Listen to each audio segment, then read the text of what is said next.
এটা রেডি করা আমার জন্য। এই যে বিরিয়ানি রেডি করি। আচ্ছা, মানে 100 টাকায় তো? 100 টাকায় দাদা, আনলিমিটেড? আনলিমিটেড। আমি তো বসে খাবো। আরে বসে গেলে হাড়ি বসিয়ে দেবো দাদা, চিকেন কটা সব তুলে নেবো। হাড়ি বসে? হাড়ি যদি হাড়ি খেতে পারো হাড়ি বসিয়ে দেবো। হাড়ি চিকেন তুলে নেবে কেন? চিকেন তুমি যদি রাইস সব খেতে পারো খেয়ে নেবে। মানে চিকেন দেবে না? চিকেন দেবো না। আচ্ছা দেখি একটু রেডি করে দেখি কতটুকু যায়। দাদা আনলিমিটেড আর কতটুকু, যতটুকু যা বলবে হাড়ি বসিয়ে দেবো তো। হাড়ি বসিয়ে দিবে? এই যে চিকেন, চিকেন গেল, আর কি যাবে? আলু যাবে। আলু আছে না? হ্যাঁ আলু আছে।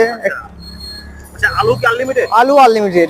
ওই তো আলু রাইস যা থাকবে সবকিছু তোমার, সবকিছুই একদম 100 টাকায়। দেখি একটা রেডি করে দেখি, প্লেটে সাজাও। আচ্ছা রাইসটা কিন্তু দেখতে খুব ভালো লাগছে। এই যে ছোট রাইস, তাই না? একদম দাদা। আচ্ছা দাদা, আর দিতে হবে না, আমি আগে এইটুকু খেলে। বলছি দাদা 100 টাকা যদি আনলিমিটেড হয়, হ্যাঁ আমি যতবার চাইবো ততবার যতবার চাইবে দাদা হাড়ি বসিয়ে দেবো দাদা। 100 টাকায় হাড়িটা তোমার, আমাকে 100 টাকা দেবে আর হাড়িটা তোমার হয়ে যাবে, চিকেনটা তুলে নেবো।